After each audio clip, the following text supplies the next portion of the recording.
It's a guy that oddly enough, I don't think I talked about ever in any of our drafts. I never picked him up in any of our mocks, but it's a guy that I think is a fantastic spot start in week one, especially if you're feeling iffy at the quarterback position. I'll give you an example. Let's say you picked up Joe Burrow or Cam Newton in the later rounds in your draft, and you're just feeling kind of on the edge about it. Maybe you don't want to start a rookie quarterback in his first game. You don't know how Cam Newton's going to look from a health perspective or what that offense is going to look like. We'll talk about some of those guys a little bit later on, but I love Jimmy Garoppolo against the Arizona Cardinals in week one, and it's all just based on the matchup. We know Jimmy G's efficient. Even though the Niners were second to last in pass attempts per game last year, Jimmy G threw the fifth most touchdowns and was second in yards per attempt last season. And you look at this Cardinals offense, they've made some upgrades, even to their defense as well, bringing in Devin Kennard, drafting Isaiah Simmons. But the Cardinals, especially towards the end of last season, were hot. They brought in DeAndre Hopkins, which congrats to Hopkins if you're listening on that extension. Big time deal. Big time deal for Nuke going on right now. But I mean, this game script has shootout potential written all over it. Last year in both games versus Arizona, Jimmy G had 28 and 29 fantasy points, throwing 4 touchdowns in both of those games. So I'm not projecting that to happen again, but there's a world where it does, and I think he'll at least throw 2 touchdowns. Arizona's made some upgrades on both sides of the ball, but all in all, their defense still isn't great. And they were awful last year against the tight end. They were dead last. George Kittle might break a record in this game. Straight up. The Cardinals were dead last against tight ends last season by a huge margin. They give up 16.1 fantasy points per game to the tight end position. Last year, it was like tight end streaming. Just look for whoever's playing the Cardinals. It doesn't matter who it is, and put them in your lineup, and you had a good week.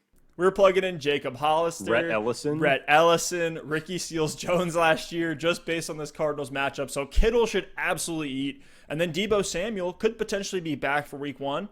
Jimmy G doesn't really need much more than Kittle, which he's shown us by his use of guys like Kendrick Bourne, Marquise Goodwin, and Dante Pettis over the years. But if you punted the QB position in your draft, and you want just a safe play for week one, a safe but high upside play for week one, I don't think you do much worse than Jimmy G against Arizona. Yeah, I mean, the weapons concern me a little bit. He feasted against Arizona last year. I love it as a streamer this week. I think if he can get either Debo or Ayuk out there on the field week one with Kittle, that's going to be enough. Who knows? Maybe Jerick McKinnon, if he's truly healthy, might see some sort of gadget role where he's getting 5-6 receptions in this game. I'm not projecting that by any means, but if the opportunity's there, he could get it done. You said it. He's used Kendrick Bourne, players like that in the past. So I don't mind it at all. I don't like it quite as much as my guy, Stef. Mine's a little bit more chalk. You did go deeper than me, so I'll give you credit for that one. But my start of the week is Jared Goff for the LA Rams against the Dallas Cowboys on Sunday Night Football Week 1 showdown. I am actually super excited for this game. I think we're going to talk about it a little bit later. Two of the best offenses in the NFL, the Rams and the Cowboys. And Jared Goff, I don't know why, he was being incredibly slept on in drafts this season. So if you're sitting there listening to this, he's like likely on your waiver wire.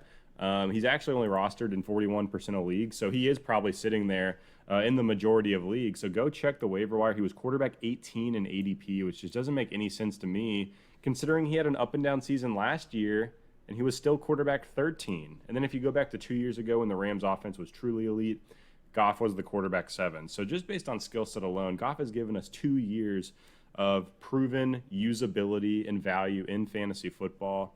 And this is a matchup to die for that has a huge over-under, 51.5 points. There's going to be tons of points on both sides of the ball. Even if Goff doesn't have a necessarily great game, even if he throws an interception or two, based on volume alone, he could give you a very, very nice fantasy performance.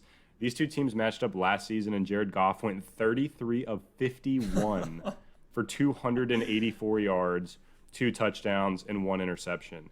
Now, while that's only around like 17 fantasy points, that's still, 51 pass attempts. Not a good game by any means for a quarterback, and he still was able to put up points just on volume alone. So I expect this year's matchup to be more of the same. The Cowboys defense lost a lot of pieces this offseason. Byron Jones, Robert Quinn, Sean Lee is on IR. I expect the Cowboys offense to be explosive with all the weapons they have. So, this is going to be a Sunday Night Football shootout. You're going to want all the pieces you can get in this game. And the fact that Jared Goff is one of the most valuable ones there is and could put up the most points in this game of any fantasy player, he's probably sitting on your waiver wire, which is just absolutely crazy. He was a little bit inconsistent last year, but he finished as a top 12 quarterback on the week in 8 of his 16 games.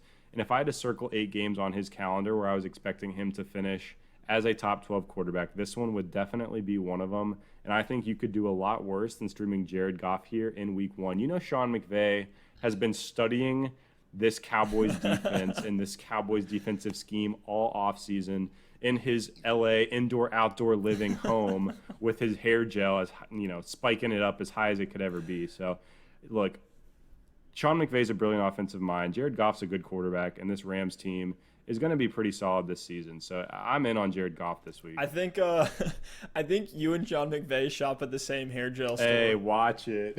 I'm wearing a hat today. Thank goodness, or I would have gotten exposed right there. Come on, man. I got like a little bit of hair gel in there, just enough. Where Sean McVay, that's it.